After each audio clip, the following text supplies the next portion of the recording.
श्वास ही जीवन का आधार है। क्या आपने कभी सोचा है पशु पक्षी सबसे कम बीमार क्यों पड़ते हैं? क्या आप भी रोग मुक्त जीवन जीना चाहते हैं? क्या अपनी इम्यून सिस्टम यानी तंत्रिका तंत्र को और अधिक विकसित करना चाहते हैं? तो आज ही अष्टांग योग में वर्णित प्राणायाम को अपने जीवन का महत्वपूर्ण अंग बना लीजिए। हेलो और नमस्ते, ईश्वरी हर में आप सभी का हार्दिक स्वागत करती हूँ। मैं हूँ श्वेता। आज के इस सेशन में श्वसन और जीवन काल, जो पूरी दुनिया के लिए बहुत ही महत्वपूर्ण विषय है, चाहे वो मनुष्य हो या पशु पक्षी, इस विषय पर अद्भुत जानकारी लेकर आई हूँ। आज के सेशन में श्वसन और जीवन काल के अंतर्गत प्राणायाम क्या है, आज की बदलती जीवन शैली में प्राणायाम को अपने जीवन का महत्वपूर्ण अंग बनाना क्यों जरूरी है, प्राणायाम के अभ्यास के लिए किन किन महत्वपूर्ण पक्षों का उपयोग किया जाता है, प्राणायाम के अभ्यास के लिए किन किन बातों पर ध्यान देना चाहिए, प्राणायाम के प्रकार और प्राणायाम के फायदे, ये टॉपिक्स को एक एक करके जानेंगे और समझने का प्रयास करेंगे। यदि आप मुझसे पहली बार मिले हैं तो आपसे रिक्वेस्ट है, इस चैनल के प्लेलिस्ट में जाइए और प्रीवियस वीडियोस को देखकर जानकारी प्राप्त कीजिए। और अभी इसी वक्त चैनल को सब्सक्राइब कर लीजिए, बेल आइकन को प्रेस कर लीजिए, ताकि आने वाले हर एक इंपॉर्टेंट वीडियोस का नोटिफिकेशन सबसे पहले आपको मिल सके। तो चलिए वीडियो को बिना स्किप किए कुछ नया सीखने और जानने का प्रयास करते हैं। क्या आपने कभी सोचने का प्रयास किया है कि अजगर, हाथी और कछुए जैसे प्राणी का जीवन काल इतना लंबा क्यों होता है? कुछ प्राणी जैसे पक्षी, कुत्ते और खरगोश का जीवन काल छोटा क्यों होता है? हाथी और कछुए जैसे प्राणी मंद मंद यानी धीरे धीरे श्वसन करते हैं, इसलिए वे दीर्घ आयु होते हैं। उनका लाइफ स्पैन लगभग 150 से 200 सालों का होता है, जबकि तीव्र गति से श्वसन करने वाले प्राणी जैसे पक्षी, कुत्ते और खरगोश अल्पजीवी होते हैं। उनका लाइफ स्पैन बहुत छोटा होता है, कुछ ही वर्षों तक जीवित रहते हैं। इस तथ्य को ध्यान में रखते हुए मानव जीवन की अवधि को बढ़ाने के लिए मंद मंद श्वसन यानी धीमी, लंबी और गहरी श्वसन की महत्ता को समझने और समझाने पर बल दिया जा रहा है। जो लोग जल्द जल्द श्वसन क्रिया करते हैं, उनकी आयु ऐसे लोगों से कम होने की संभावना रहती है जो मंद और धीमी गति से श्वसन करते हैं। ऐसा माना जाता है कि भगवान हमारी सांसों की गिनती को फिक्स करके भेजे हैं। जब हम उतनी सांस ले लेंगे तो हमारी मृत्यु हो जाएगी। इसलिए अपने जीवन काल को बढ़ाने के लिए मंद मंद श्वसन करना बहुत ही जरूरी है। यदि हम शारीरिक स्तर पर इसके कारण की बात करें, श्वसन का प्रत्यक्ष संबंध हृदय से है। मंद श्वसन दर हृदय को मजबूत और पुष्ट बनाए रखता है और दीर्घायु का अवसर प्रदान करता है। प्राणायाम शब्द को समझने के लिए सबसे पहले कुछ बातों पर चर्चा करते हैं जो हमें जानना बहुत ही आवश्यक है। आजकल लोग जिस तरह से प्राकृतिक जीवन शैली को त्याग कर जिस भौतिकतावाद के पीछे तेजी से भाग रहे हैं, उससे कहीं ना कहीं हमें नुकसान ही हुआ है, जिसका सबसे बड़ा उदाहरण कोविड-19 के रूप में देखने को मिला है। आजकल हम छोटी से छोटी बीमारियों के लिए भी दवा पर निर्भर हो गए हैं, जिसकी वजह से हमारे शरीर की रोग प्रतिरोधक क्षमता लगातार कम होती जा रही है। हम जब भी किसी रोग के लिए एंटीबायोटिक दवा का प्रयोग करते हैं तो हमारे शरीर में मौजूद बैक्टीरिया उस दवा के प्रति रोग प्रतिरोधक क्षमता को विकसित कर लेते हैं, जिसकी वजह से हमें और भी अधिक मात्रा में एंटीबायोटिक दवा का इस्तेमाल करना पड़ता है। और आज के इस युग में यही क्रम जीवन की सबसे बड़ी सच्चाई बन चुकी है, जिसके चलते जीवन में एक ऐसा समय आता है जब हमारा जीवन पूरी तरह से दवाओं के सहारे हो जाता है। क्या हमने कभी गौर किया है पशु पक्षी सबसे कम बीमार क्यों पड़ते हैं? कारण यह है कि वे हर मामूली रोग में दवा का इस्तेमाल नहीं करते हैं, बल्कि अपने आहार को संयमित करके अपने इम्यून पावर को बढ़ा लेते हैं। यदि आप भी रोग मुक्त जीवन जीना चाहते हैं और अपने इम्यून सिस्टम को स्ट्रांग बनाना चाहते हैं, तो आज ही अष्टांग योग में वर्णित प्राणायाम को अपने जीवन का एक महत्वपूर्ण अंग बना लीजिए। प्राणायाम को आमतौर पर श्वास नियंत्रण की प्रक्रिया समझा जाता है, लेकिन इसके पीछे का सच कुछ और ही है। आइए जानते हैं प्राणायाम क्या है। प्राणायाम दो शब्दों के मेल से बना है, प्राण और आयाम। यहाँ प्राण का मतलब महत्वपूर्ण ऊर्जा, प्राण शक्ति या जीवन शक्ति से है, और आयाम का मतलब फैलाना या विस्तार। बदलती जीवन शैली में प्राणायाम को अपने जीवन का एक महत्वपूर्ण हिस्सा बनाना बहुत ही आवश्यक हो गया है। प्राणायाम शरीर और मन के बीच की कड़ी है। प्राणायाम सृष्टि की वायु और आयु है। इस वायु के शरीर से बाहर निकल जाने से शरीर मृत हो जाता है। प्राणायाम के अभ्यास से प्राण शक्ति बलवान होता है। प्राण का प्रवाह निरंतर और सुस्थिर होने से मन सुखी, शांत और उत्साहपूर्ण रहता है। परंतु जब ज्ञान के अभाव में सांस पर ध्यान न रखने की वजह से मनुष्य की नाड़ियां प्राण के प्रवाह में रुकावट पैदा कर सकती है। हर तकलीफ पहले सूक्ष्म में उत्पन्न होती है, इसलिए कोई भी बीमारी पहले प्राण शक्ति में उत्पन्न होती है। कई पौराणिक योग उपनिषदों में यह बात लिखी हुई है कि यदि कोई व्यक्ति रोज प्राणायाम करता है तो वह बीमारी से दूर रहता है। छोटी मोटी बीमारियां उसे कभी छूती भी नहीं और उसका शरीर लंबे समय तक जवान रहता है और वह व्यक्ति एक लंबा और स्वस्थ जीवन जीता है। यदि कोई व्यक्ति बीमारियों से ग्रस्त है तो उसे प्राणायाम का अभ्यास करना शुरू कर देना चाहिए। धीरे धीरे समय के साथ उसकी बीमारियां खत्म होना शुरू हो जाती है। इसलिए आज के समय में प्राणायाम करना बेहद जरूरी है। प्राणायाम के अभ्यास में श्वसन के 4 महत्वपूर्ण पक्षों को उपयोग में लाया जाता है। पहला है पूरक, अर्थात श्वास अंदर लेना, यानी नियंत्रित गति से श्वास अंदर लेने की क्रिया को पूरक कहते हैं। दूसरा है रेचक, अर्थात श्वास बाहर छोड़ना, यानी नियंत्रित गति से श्वास बाहर छोड़ने की क्रिया को रेचक कहते हैं। तीसरा है अंतःकुंभक, यानी श्वास को अंदर लेकर कुछ समय के लिए रोककर रखना। और चौथा है बहिर्कुंभक, यानी श्वास को बाहर छोड़कर कुछ समय के लिए रुकना। प्राणायाम के अभ्यास में कई तकनीकें होते हैं जिनमें श्वसन के इन 4 पक्षों का उपयोग किया जाता है। प्राणायाम के अभ्यास में सबसे महत्वपूर्ण अंश कुंभक का है, यानी श्वास को लेकर क्षमता अनुसार कुछ समय के लिए रुकने की क्रिया। इसलिए कुंभक का अभ्यास करने के लिए सबसे पहले पूरक और रेचक के अभ्यास में पारंगत होना होता है, तभी प्राणायाम का अभ्यास कुंभक के साथ करना चाहिए। प्राणायाम का अभ्यास करने के लिए कुछ बातों पर ध्यान देना बहुत ही आवश्यक है। इसलिए प्राणायाम के अभ्यास के पूर्व कुछ बातों को समझ लेना चाहिए, तभी हमें शुरू करना चाहिए। प्राणायाम करने का सही समय। प्राणायाम का अभ्यास सुबह के समय खाली पेट करें। प्राणायाम ताजा हवा और ऊर्जा से मन और शरीर को भरने का तरीका है, इसलिए सुबह इसके लिए सही समय है। स्नान के बाद प्राणायाम करने से हम तरोताजा महसूस करते हैं। इस प्रकार तन और मन में प्राण पूरी तरह से भर जाता है। प्राणायाम करने का सही स्थान। जहां भी प्राणायाम करें उस जगह में पर्याप्त हवा और प्रकाश होने चाहिए। ताजी हवा बहुत ही आवश्यक है। यदि कमरे में प्राणायाम कर रहे हो तो खिड़कियों को खुली रखें, वरना अक्सर यह चक्कर आने का कारण बनता है।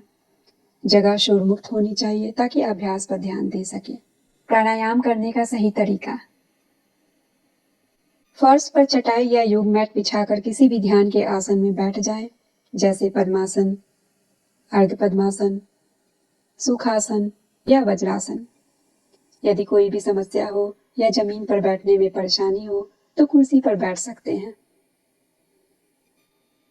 पीठ को बिल्कुल सीधा रखें, जिससे प्राण का प्रवाह मेरुदंड पर स्थित विभिन्न चक्रों से बिना किसी अवरोध के हो सके।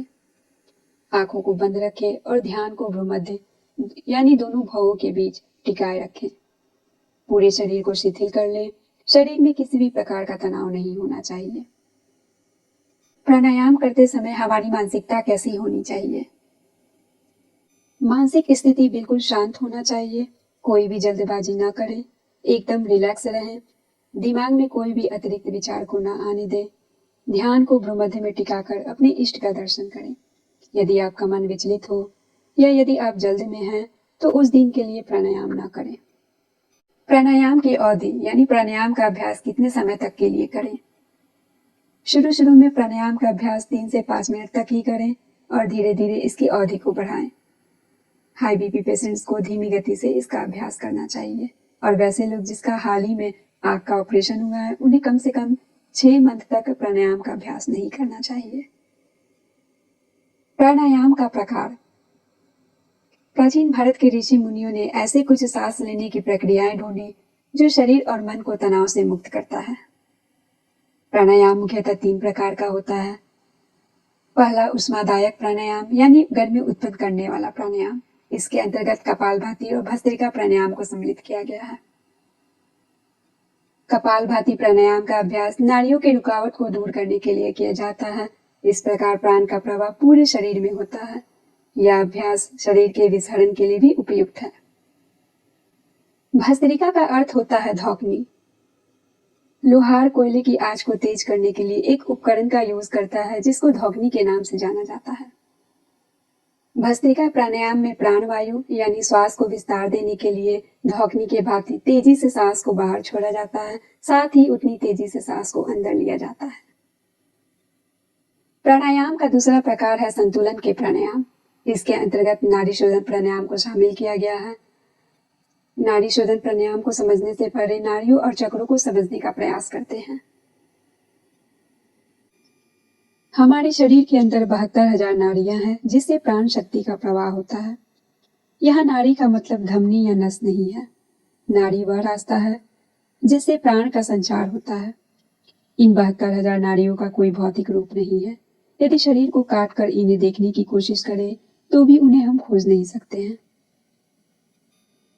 हमारे शरीर के अंदर चक्रों की संख्या 7 है, जिनका केंद्र बिंदु मेरुदंड यानी हमारा स्पाइन है। कहा जाता है कि प्राण या ऊर्जा 72,000 अलग अलग रास्तों से होकर गुजरती है। इन 72,000 नाड़ियों में से 3 नाड़ियां अत्यंत महत्वपूर्ण है: ईरा नाड़ी, पिंगला नाड़ी और सुषुम्ना नाड़ी। हमारे रीढ़ के हड्डी के लेफ्ट साइड में ईरा विराजमान होती है और रीढ़ के राइट साइड में पिंगला नाड़ी विराजमान होती है। यानी कि रीढ़ की हड्डी के लेफ्ट साइड में ईरा नाड़ी का ऊर्जा प्रवाहित होता है और राइट साइड में पिंगला नाड़ी का ऊर्जा प्रवाहित होता है। रीढ़ के बीचों बीच सुषुम्ना नाड़ी विराजमान है। ईरा और पिंगला नाड़ी में से कोई एक ही नाड़ी एक समय के लिए एक्टिव रहती है। ईरा या पिंगला को चेक करने के लिए आप अपनी उंगली को नाक के पास ले जाएं और श्वास को जल्द जल्द लें और छोड़ें। आपको समझ में आएगा कि आपको कोई एक नाक छिद्र ज्यादा एक्टिव होगा, यानी एक नाक के छिद्र से ज्यादा श्वास अंदर और बाहर की तरफ जा रहा होगा। यदि नाक का दाहिना छिद्र ज्यादा एक्टिव है तो आपके दाहिना छिद्र के जुड़ा हुआ पिंगला नाड़ी एक्टिव होगा। यदि बायां छिद्र एक्टिव है तो ईरा नाड़ी एक्टिव होगा। हमें एक दिन का समय लेकर चेक करना चाहिए कि कब हमारा ईरा नाड़ी एक्टिव हो रहा है और कब पिंगला नाड़ी एक्टिव हो रहा है। ईरा नाड़ी को चंद्र नाड़ी भी कहते हैं और ऋणात्मक ऊर्जा वाली नाड़ी के नाम से भी जाना जाता है, जबकि पिंगला को सूर्य नाड़ी कहा जाता है और इस नाड़ी से धनात्मक ऊर्जा का प्रवाह होता है। अपने शरीर को ऊर्जावान बनाने के लिए धनात्मक ऊर्जा के साथ साथ ऋणात्मक ऊर्जा का प्रवाह समान रूप से होना चाहिए। यह तभी संभव है जब ईरा और पिंगला नाड़ी में बैलेंस स्थापित हो। जिस समय आपका दोनों छिद्र समान रूप से ऊर्जा अर्थात श्वास को ग्रहण करने लगे और त्यागने लगे, तब समझ लीजिए कि आपकी दोनों नाड़ियां ईरा और पिंगला समान रूप से कार्य कर रही है। और जब ये दोनों ऊर्जाएं समान रूप से कार्य करेंगी तो हमारे शरीर में अत्यधिक ऊर्जा उत्पन्न होने लगेगा, क्योंकि हमारे पास पर्याप्त मात्रा में धनात्मक और ऋणात्मक ऊर्जा अवेलेबल है। और जब हमारे शरीर में पर्याप्त मात्रा में ऊर्जा उत्पन्न होने लगेगा, तभी जाकर हमारे सुषुम्ना नाड़ी पर इसका प्रभाव पड़ेगा। साधारण शब्दों में, जिस समय समान रूप से दाहिने और बाएं नाक के छिद्रों से श्वास अंदर की तरफ जाएगा, वह सीधा जाकर सुषुम्ना पर इफेक्टिव करेगा। नाड़ी शोधन प्राणायाम को संतुलन के प्राणायाम कहने का पीछे का कारण यह है कि यह ईरा और पिंगला नाड़ी को संतुलित करता है और इस संतुलन से दोनों नाड़ियों में प्राण का प्रवाह या ऊर्जा का प्रवाह समान रूप से होता है। तीसरा प्राणायाम का प्रकार है प्रशांतक प्राणायाम। प्रशांतक प्राणायाम के अंतर्गत भ्रामरी, शीतली, सितकारी और उज्जाई के अभ्यास को सम्मिलित किया गया है। जब मन अशांत रहता है, किसी के बात को लेकर चिंतित रहते हैं, तो उस समय भ्रामरी प्राणायाम करना चाहिए। शीतली चित्कारी प्राणायाम शीतलता प्रदान करता है। इसका अभ्यास गर्मी के दिनों में अत्यंत लाभकारी होता है। उज्जाई का प्राणायाम मन को शांति प्रदान करता है और शरीर में वाइब्रेशन उत्पन्न करता है, जिससे हमें एक नई ऊर्जा का अनुभव होता है। तो ये था प्राणायाम का प्रकार। इन प्राणायामों के अभ्यासों को नेक्स्ट वीडियो में करके सीखेंगे और इसकी अधिक जानकारी प्राप्त करेंगे। यदि आप सीखना चाहते हैं तो वीडियो को सब्सक्राइब कर ले और बेल आइकन को प्रेस कर ले। अब तक हम समझ चुके हैं कि प्राणायाम क्या है, प्राणायाम का अभ्यास हमारे जीवन में क्यों जरूरी है, प्राणायाम का अभ्यास करने के लिए किन किन बातों पर ध्यान देना आवश्यक है, प्राणायाम के कितने प्रकार हैं।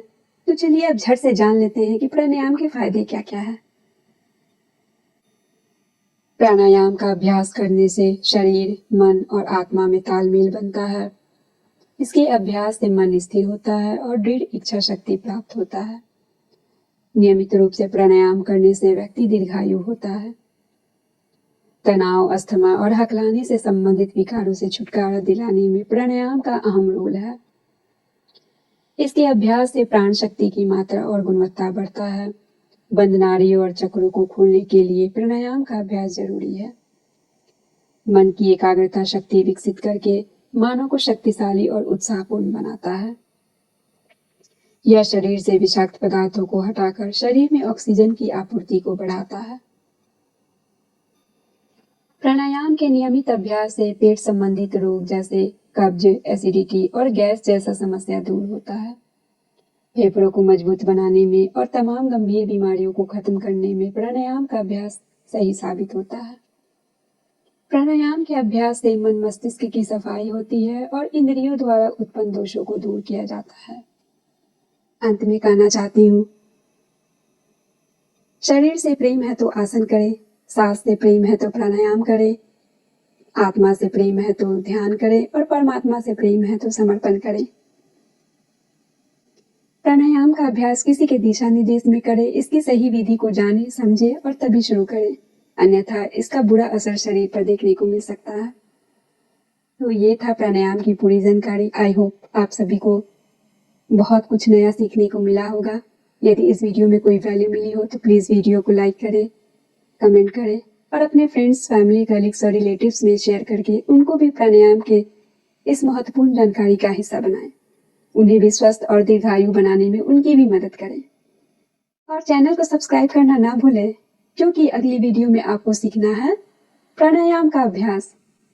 तब तक के लिए आप सभी से विदा लेती हूँ। धन्यवाद।